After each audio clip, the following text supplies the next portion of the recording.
Welcome again to Looking into Cultures, Episode 4, a continuation of Tibetan culture.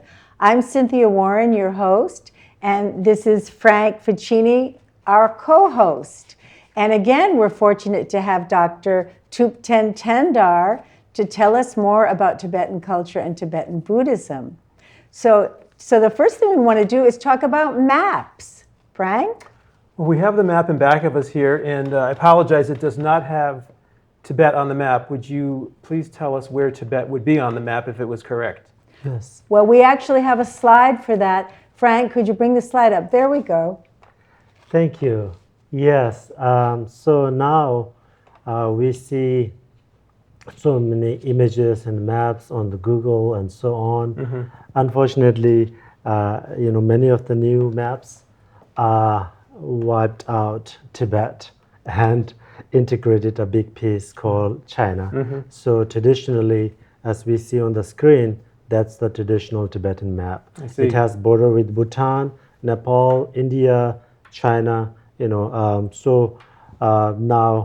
many of those new maps are deleting Tibet from this part, and that's part of the Chinese propaganda and the idea. Mm-hmm. Could you take the slide off, please? Thank you. And could you tell us a little more about the political situation? I was telling you earlier that the New York Times had an article talking about a town called Ngaba, which is the self-immolation capital of the world. Mm-hmm. Could you tell us about that? Sure.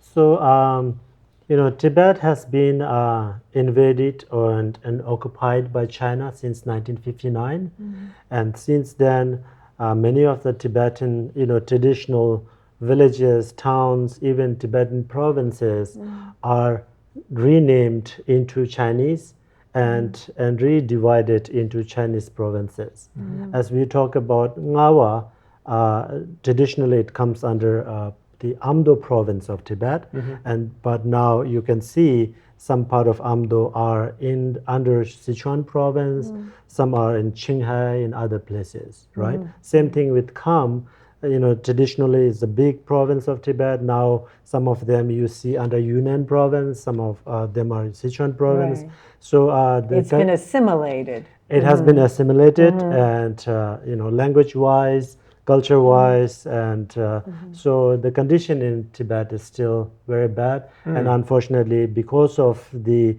lack of other ways, there are so many Tibetans who have been self-immolating since 2009. Just horrible. And you were telling me that the Chinese make their lives better materially. They give them cars, they give them houses to do what? Why do they give them these? Yes. So that's very, sometimes it's very childish because, Tibetan, many of the Tibetans who have traditionally farmers or nomadic backgrounds are kind of like forced to relocate near the roads and then creating a new town or new society, city, giving new names. So they are losing the root connection to their own lands, and once they are moved or relocated to a new city, new town, they're no longer able to use their farmlands, their nomadic lands, right? So, and what do you do? By the roadside, then you have to go to other places, you have to travel, you see cars, you are tempted to buy cars, and then in order to do that, you have to do some job, and that has to be approved by the government, Chinese government. So in order to do that, you have to, follow or abide by whatever they say. And in doing so, you are deprived of your culture, tradition, your background. And so it's a big assimilation process that has been happening. Right. And assimilation almost causing this self-immolation, right? Absolutely, absolutely. And when you see also the education system, I have visited Tibet, and then the village schools are closed, and by the government, and other schools, privately opened schools, are forced to close. And what do? They take all the kids to a bigger school in the city, and they are sort of like locked there because the parents cannot visit them. They cannot go to their parents for months. Wow. And then what they do, they speak just Chinese in the school, and they do not learn from their parents' mother tongue, etc. Sounds just And like the so- Indian schools in the U.S. way back. And they can't leave either. It sounds They- very similar. If the Yeah. families wanted to leave, they're not allowed to leave. No, so every child, mandated to, parents are mandated to send their kids to school, and then there is the boarding school, and they were, taught only primarily in Chinese, so Right. you cannot learn your mother tongue. It's absolutely tragic. But let's move on to something more positive, which is these artifacts. Can you demonstrate what these are? Sure.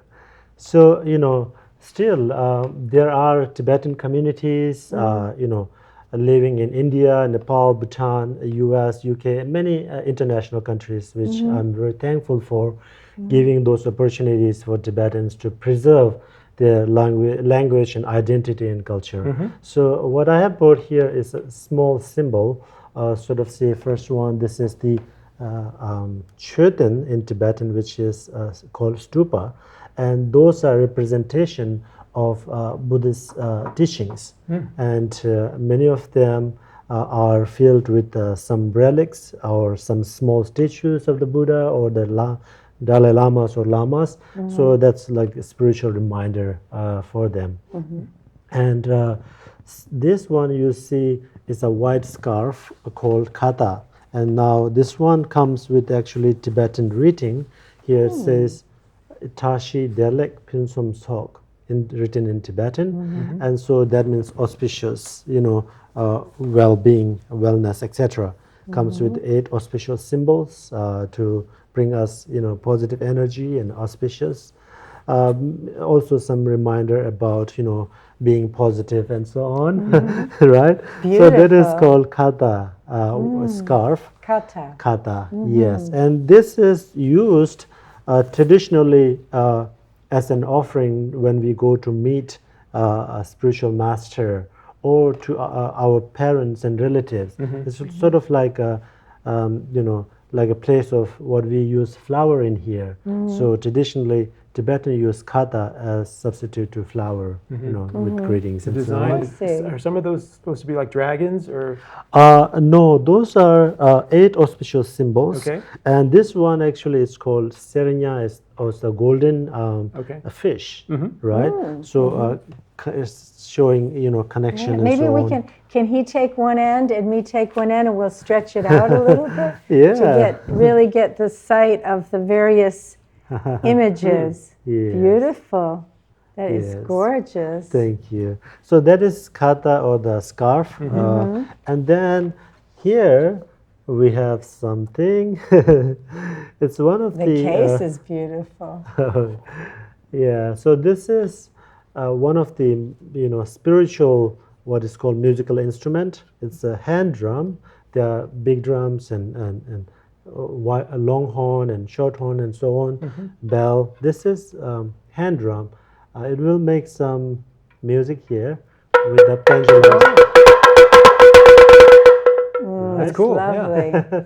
So this is one of the spiritual, musical instruments to offer music to the enlightened beings to bring positive energy. It seems like everything goes out, out into the universe. For example, the prayer flags flutter in the wind. This is doing that, and the sound is spinning around, and then the prayer wheel spinning out the prayers, and then the people walking around the stupa. Everything's just, it's sort of like a mandala or something. That's a very important point, because the prayer flags are printed with mantras or prayers for peace, for good health, for generosity, for kindness. and those are traditionally hanged between trees or on top of mountains with the same goal to distribute good energy and good messages throughout the world, sending through the wind. So that's the Beautiful. main purpose to sort of say practice generosity of sharing positive thoughts and so on to the bigger part of the world. Beautiful. Excellent. So we do have a few more questions. So we're going to start with a question from Frank, but I would just like to preface it by saying that there was a writer named Elizabeth Kubler-Ross, a doctor, who wrote a book called On Death and Dying, and she called America a death-denying culture. She said that Americans don't want to think about death. They don't want to admit that death is inevitable. Can you ask him that question there? Sure. How does the Buddhist belief in reincarnation affect the Tibetan people's view of death? Okay. I think that's very important. I have met, I'm fortunate to travel through the U.S. and met with many, people, and some of whom said that by hearing about reincarnation, they feel more relieved because, that's like they feel that death is not end of who, their personality or their spirit or their soul, because from the reincarnation or the rebirth viewpoint, that is, our body is like the guest house, Right. and our mind, our soul, spirit is the guest. So just like guest house travel from one guest house to another, our mind consciousness travel from one body to another. And so that gives some relief, knowing that when we face the process of death, it is not the end of it, but it is beginning of another journey. Maybe relatives that have passed on might come back before we pass on. Absolutely, absolutely. I have seen some people who think that their baby might be a reincarnation of their mother or father. So they still can have this sense of connection and see some common characteristics of that. So it's good, I think. Well, in American culture, there's an emphasis on personal control of what happens to us, and most Americans don't want to think that it's fate, that what happens is fate. How does Tibetan culture view fate? Yes. So I think the closest connection to fate from the Buddhist viewpoint, or maybe majority of Tibetan viewpoint, is what is called karma, right? So some people say, oh, that is my karma. Yes. And that means, they didn't do, or they didn't intend to experience that, but because they might have done something previously, and they are now experiencing the result.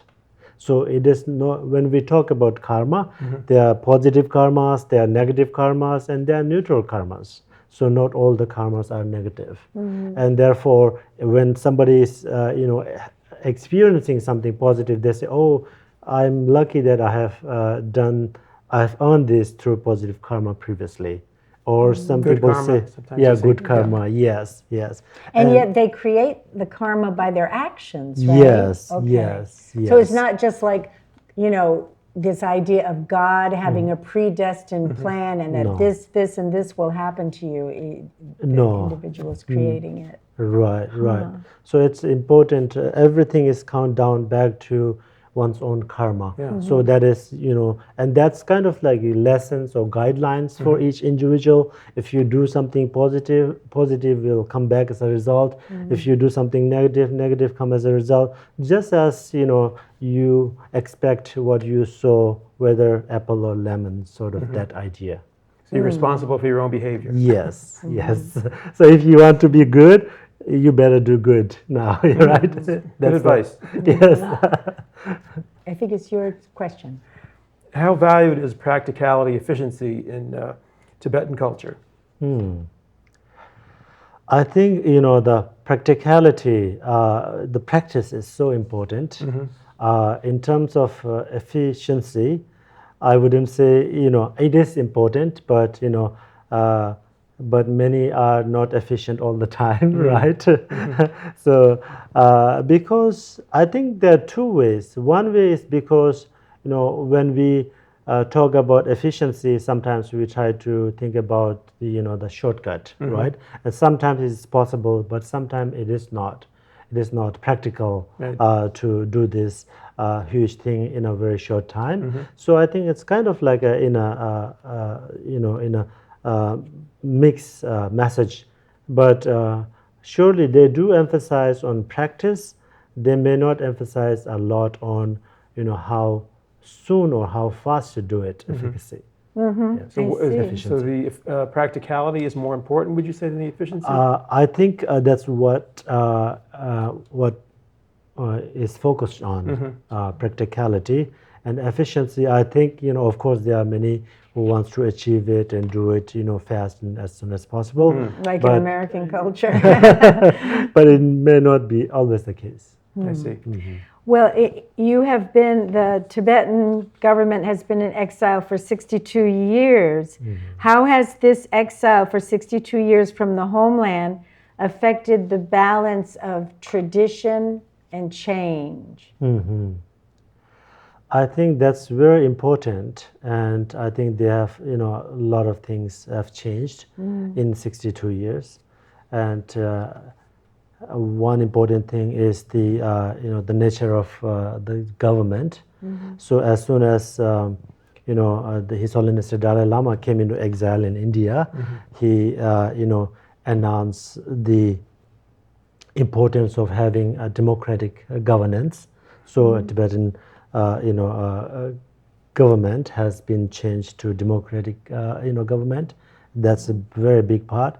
And then he also emphasized on educating the younger generation, and so that has also been changed, because traditionally there are monastics and nunneries and the learning institutes which are more focused on spirituality, and now we have so many like public schools and opportunities to gain higher education through different institutions, and it has a change, and it has also great opportunity to meet with a diverse population and different backgrounds, and so there are lots of positive changes that has happened, but also at the same time because of the the advertisement and commercialization and so on, we also see some of the interest in terms of a little bit of change of focus from intrinsic motivation to extrinsic motivation as well.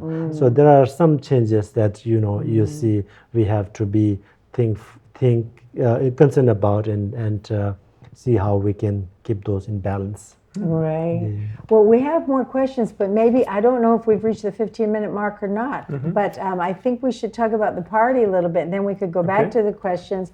So last night we attended the 86th birthday of His Holiness the Dalai Lama, and could we see the slide, 86th birthday, the picture of that?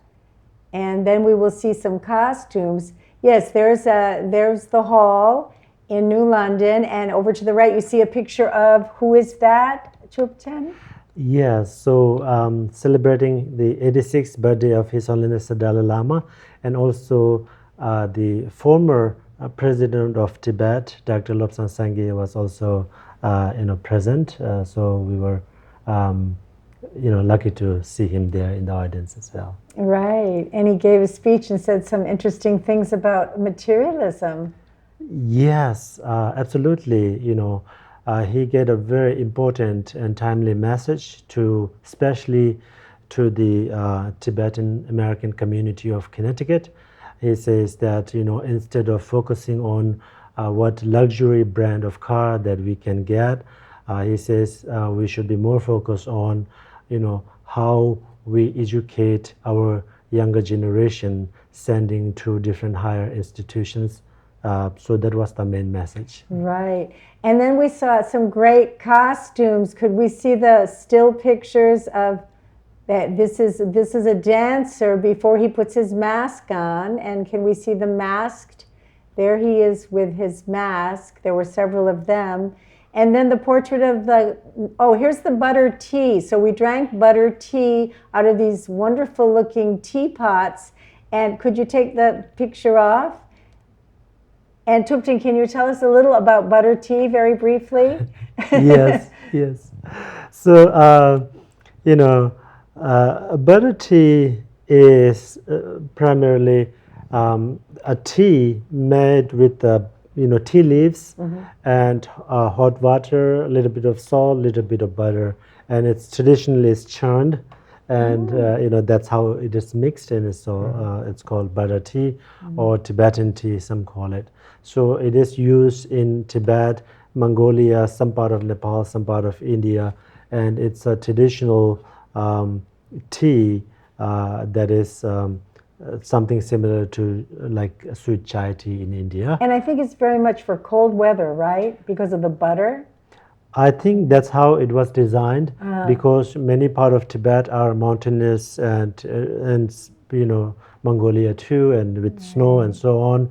So it was more salt and butter rather than sweet and so something else. Oh, and then we had a parade. Could we show the dragon getting ready? The video of there's the dragon getting ready. He's actually dressing himself in the dragon suit and practicing his moves. And then after that, could we see the bull following the dragon? Yeah, so the bull came in after the dragon came in. I'm sorry, it's not a bull, it's a yak. Oh, I got it wrong, it's a yak. Okay, and you see them holding the kata? Yeah. The kata, the scarf. And then could we see the Dalai Lama before the Potala? It's funny, they came in backwards. I find that interesting. Is there a reason for that? Yes. So there was the snow lion and a yak, and normally it's mark of respect. You see, you're facing the Lama or whoever the dignitary is. So it's with the respect we show them face rather than the back. So it's a mark of respect. I see. And then could we see the video of the Dalai Lama in front of the Potala? Yes, so this is going to pan up to this beautiful image of, this is a monastery, right? The Potala? That's very interesting. It's called Potala Palace. It was built by Tibetan kings, and then it's one of the world wonders. And later the Dalai Lamas lived there. So it's more like the White House. Okay. Yes. Wow. Yes.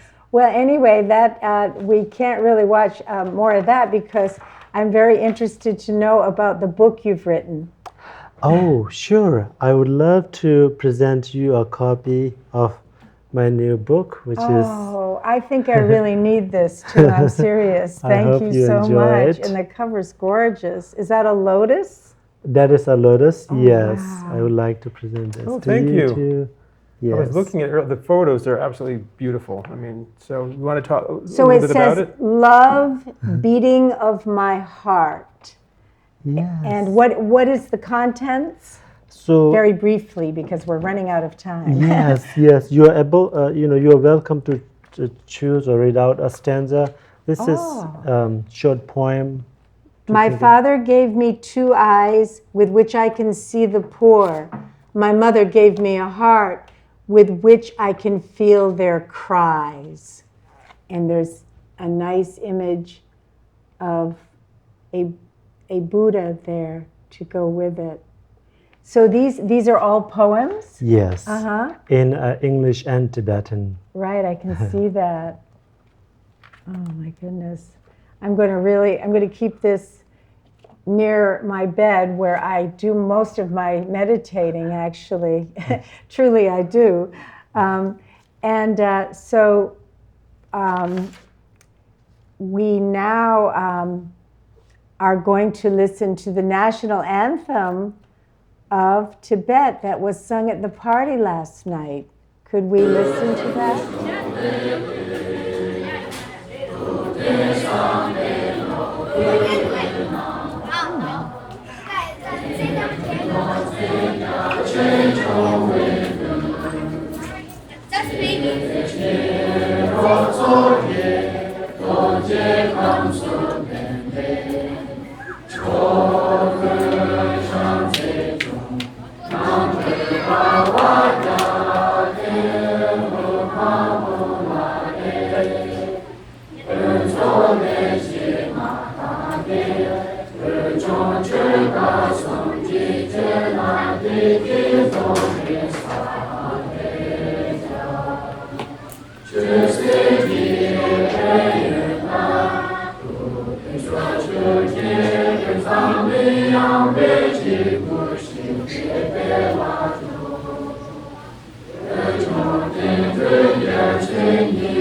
Well, that was like a crash course in Tibetan Buddhism and Tibetan culture. It's really very rich, and we didn't even get to finish our questions, so we do hope you will come back. Yes. Thank you. It's a great honor, and I would love to come back. Thank you Yes, so much. yes. And anyway, I think we don't have time for any more questions. Thank you again for the book. Thank and for you. coming in to talk with us. We appreciate it. I enjoyed it a lot. Thank you. Likewise. And tune in next time when we hopefully will have a episode about intercultural marriage. So if you would like to be on the show, contact the email at the bottom of the screen, looking into cultures, don't forget the S at the end, at gmail.com. And until then, we'll see you next time on Looking into Cultures.